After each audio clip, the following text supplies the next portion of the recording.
সুপ্রিয় দর্শক, এই মুহূর্তে আমরা মুনমুনের কাছে। মুনমুনের হাতে 5 লক্ষ টাকা দেখতে পাচ্ছেন এবং একটা মোটরসাইকেল দেখতে পাচ্ছেন। সে বিয়ের আসরেই এই 5 লক্ষ টাকা এবং মোটরসাইকেল তার জামাইকে উপহার স্বরূপ হিসেবে দিবে। এবং পিছনে যে বাড়িটা আছে এই বাড়িটাও মুনমুনের।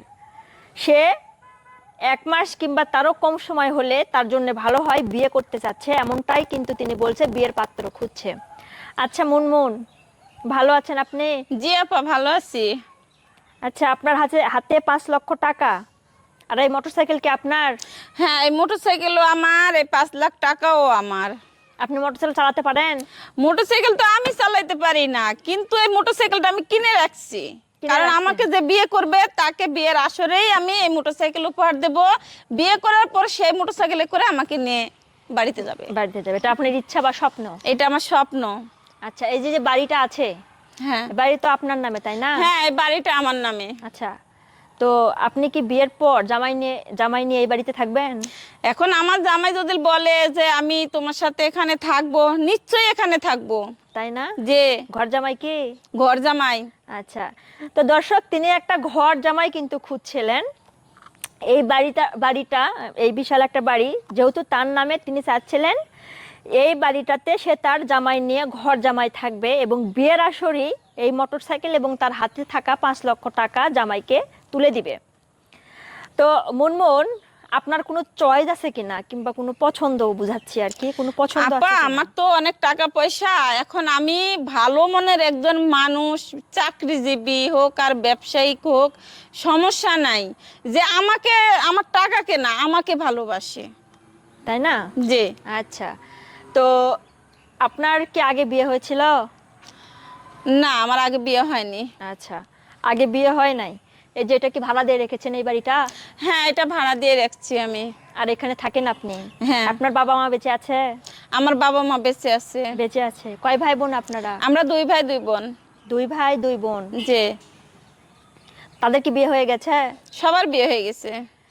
তো দর্শক, তার ভাই বোনের সবাই বিয়ে হয়ে গেছে, তিনি এখন আছেন বিয়ের জন্য পাত্র খুঁজছেন এবং ভালো হলে বিয়ে করবেন। তো আপনার সাথে যখন কেউ যোগাযোগ করতে চাইবে, কিভাবে যোগাযোগ করবে? যোগাযোগ আপনাদের মাধ্যমে করবে। আমাদের মাধ্যমে? যে। আচ্ছা, তো আপনি কি বিয়ের পাত্র আর কি পরিবার থেকে দেখেনি আপনার? পরিবার থেকে দেখলেও কি, সবাই আমার টাকাকে ভালোবাসে, আমাকে না। এই জন্য আমার কাউকে পছন্দ হয় না। আচ্ছা, তো আমাদের পেজে যেহেতু ইন্টারভিউ দিতে আসছেন দর্শক, অবশ্যই তিনি কিন্তু একটা আশা নিয়ে এসেছে যে এই পেজের মাধ্যমেই যেন তার মনের মানুষ কপালে আসুক। আপনি কি সারা জীবন তাকে নিয়ে সংসার করতে চান? হ্যাঁ, আমি তাকে নিয়ে সারা জীবন সংসার করতে চাই। আচ্ছা, সুখের সংসার। সে বিভিন্ন জেলার হলেও তো সমস্যা নাই? কোনো সমস্যা নেই, যে কোনো একটা জেলারই হোক, যে সমস্যা? কোনো জেলার হোক। আচ্ছা, প্রবাসী, বিদেশের বাইরে থাকে, এরকম কোনো কিছু সমস্যা নেই তো? সমস্যা নাই, তাই না। না? প্রবাসী হলে দেখা যাবে তো আপনাকে রেখে চলে যাবে স্বামীর, সে প্রবাস চলে যাবে, সেই ক্ষেত্রে আপনার কোনো সমস্যা হবে? না, কোনো সমস্যা নাই, না। আপনি একাই থাকবেন? একাই তাই না? থাকবো। আচ্ছা, তো প্রবাসী বইয়েরা তো দেখা যায়, বেশিরভাগ, সবার কথা বলছি না, কিছু সংখ্যক প্রবাসী বইয়েরা মানে তারা তো দেখা যায় যে পরকীয়া করে ভাগা চলে যায়, সে প্রবাসীর কপালে খারাপ একটা দিন চলে আসে। তারপর আপু, আমি মানে যেটার জন্য আমি পরকিয়া করব সেটাই তো আমার হাতে, তাহলে আমি কেন পরকিয়া করতে যাব? টাকা পয়সার তো কোনো সমস্যা আমার নাই, কোনো জিনিসের অভাব নেই। এই জন্য আমার পরকীয়া সবকিছু, করবেন শুধু না। এখন আমার অভাব একটা ভালো স্বামীর। ভালো স্বামী? হ্যাঁ। আচ্ছা, তো আপনার বাবা মা কি, আপনার এই যে আপনি যে একটা বিজ্ঞপ্তি দিচ্ছেন, আপনার বাবা মা কি এখানে মত আছে এই বিয়ের? হ্যাঁ, মত আছে।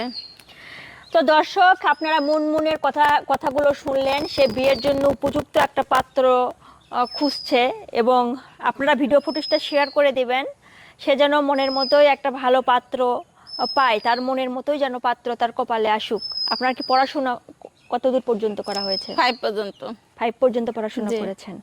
5 পর্যন্ত পড়াশোনা করেছেন। তো আপনারা সবাই যারা যারা আর কি বিয়ে করতে চান মুনমুনকে, অবশ্যই যোগাযোগ করবেন আমাদের সাথে। ধন্যবাদ সবাইকে।